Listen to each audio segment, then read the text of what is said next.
Hi, I'm Kelly Johnson, Staff Liaison for the Ketchikan Public Library's Teen Advisory Group, and this is Applications and More, part of TAG's Next Real Life program series. This presentation is all about getting in the door. Interviews will be covered in another video. Now, I'm not going to be reading each slide, so if you need to pause and take a note, please feel free to do so. First up, we're going to talk about job applications. When you're walking into a place of business to pick up an application, you should be doing it with a little bit of forethought. And there are lots of places, even today, that use those paper applications, not just online. You want to make sure the person hiring can easily read your applications. Messy ones are usually tossed in the trash without even being read. And never, ever lie on a job application. When you return your application, make an effort, again, to be better than just dressed. A drop-off can become a pre-interview chat, or the last time you ever see these people. So go for a good impression. Even if you're not speaking to the person who hires, the person who hands over your application might have something to say about you.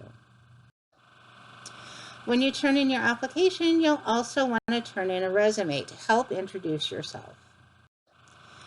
Resumes should be clearly written, straightforward, and pretty basic. Even if you haven't been employed before, you have lived, so consider anything and everything. Take into special consideration positive personality traits and skills, as well as experiences and abilities. Remember, just because you didn't get paid doesn't mean it isn't a referenceable work when you're creating your resume. And the best way to be sure everything you're putting in your resume is correct is to write it down. Having a work journal is a great idea. It keeps everything in one place, and you can start as soon as you start any kind of work, whether it's paid or unpaid, or if you want to just start jotting down your skill sets. And things that show you're self-motivated, community-minded, and interested in learning always help too. 2 things to note. 1, email. Do not use cutie, fluffy McDougal or something for your email for a resume. It's really time now to get a formal email to use for jobs, maybe for college applications, and make sure too that you have a contact number that works and a professional sounding greeting. Yo, it's me is not a really great way to start off an interview call. So, make sure once you're in this stage, you're acting a little more professional than maybe you have in the past. Now, this example shows a very classy way to say, I take care of my aunties and neighbors' dogs when they go on vacation, I volunteer with my family, and babysit sometimes. And that's okay. None of this is a lie. It's just enhancing what you do with vocabulary.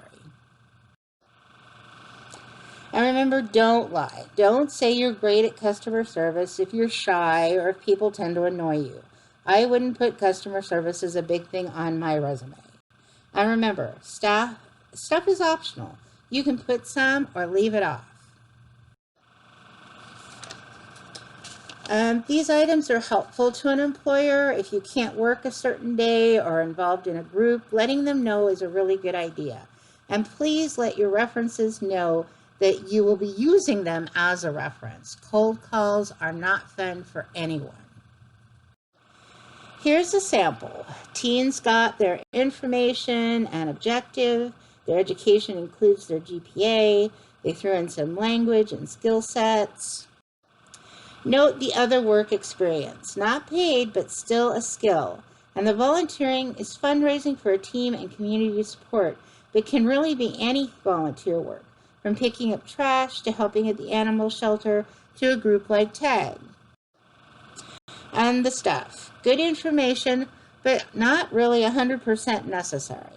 I would definitely put down the Microsoft information, maybe the people skills, but some of the other stuff is really optional. Now you go through the steps listed and create your own resume.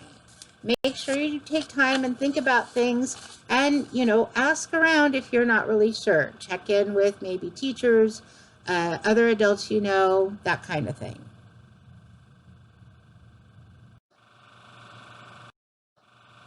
And the grand introduction. You always want to do the top sheet last. You do cover letters to sell yourself to a specific employer. So while you have a pretty standard resume, you'll want to be sure your cover letter fits each specific job application. Now this is a very, very basic sample, but you can clearly see here where the changes you would make to each letter. You might want to make your cover letter even more detailed and specialized depending on what the job is you're going for. But this is a good basic idea of what a cover letter is. And that's it. Good luck and happy job hunting.